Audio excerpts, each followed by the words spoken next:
प्रिय साथियों, नमस्कार।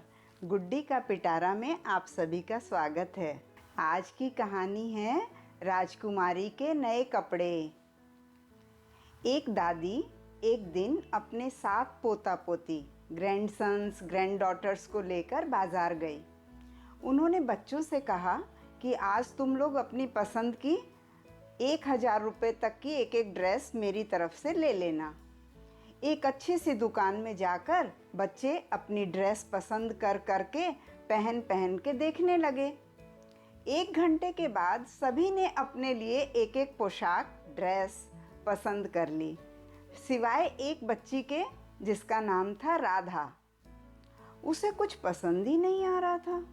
तब दादी उसे दूसरी दुकान में लेके गई। वहाँ भी बहुत देखने के बाद किसी तरह राधा ने एक ड्रेस पसंद की।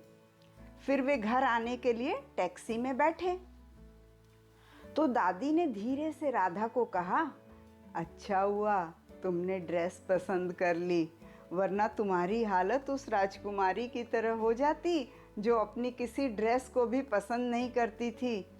तब सब बच्चे कहने लगे, हमें भी वो कहानी सुनाओ ना दादी माँ, हमें भी वो कहानी सुनाओ ना। अब दादी ने कहानी कहना शुरू किया। उल्लासनगर के राजा रानी बहुत उदास रहते थे। प्रजा भी तो उनकी बहुत सुखी थी।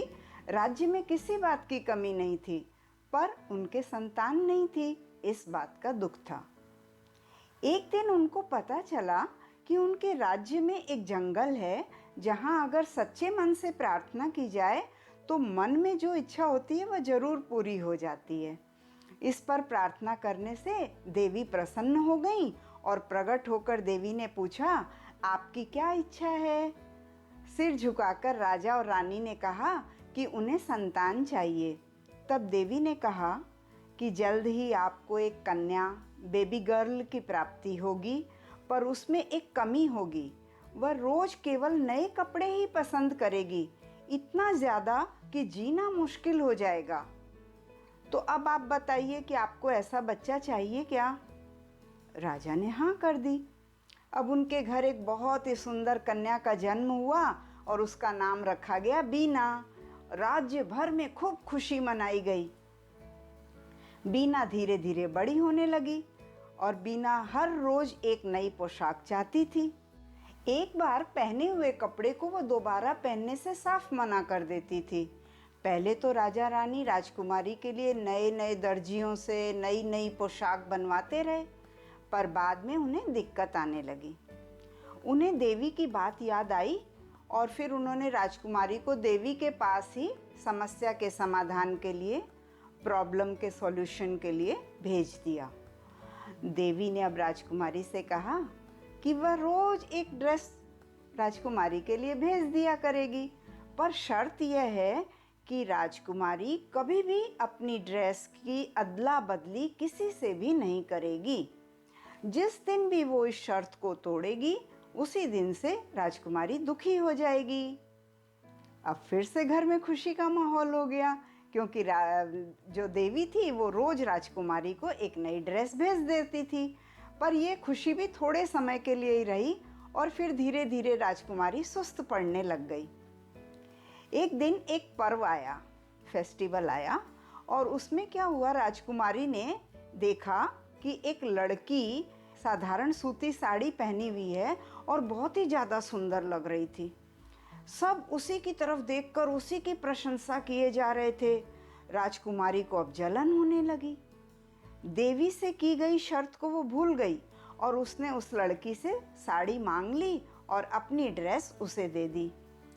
ज्यों ही राजकुमारी ने साड़ी पहनी, एक रोशनी चमकी और उसने खुद को जंगल में देवी के सामने पाया। देवी ने कहा, अब तो तुम्हें दंड भोगना ही पड़ेगा, मैं तुम्हें लोगों की दुनिया से दूर ले जाऊंगी। तब राजकुमारी ने देवी से कहा कि वह उसे कोई ऐसी चीज़ में बदले जिससे लोग उसे याद रख सकें और वह लोगों के लिए उपयोगी बन सके, यूज़फुल बन सके। मुस्कुराकर देवी ने राजकुमारी को प्याज के पेड़ में बदल दिया। आप देखते हो ना, प्याज में कितनी परतें होती हैं, लेयर्स होती हैं। ये सभी लेयर्स वो ड्रेसेस थी जो कभी राजकुमारी पहनती थीं। और आपने कभी ध्यान दिया है बच्चों, जब आपकी माँ प्याज काटती है तो उनकी आँखों से पानी टपकता है?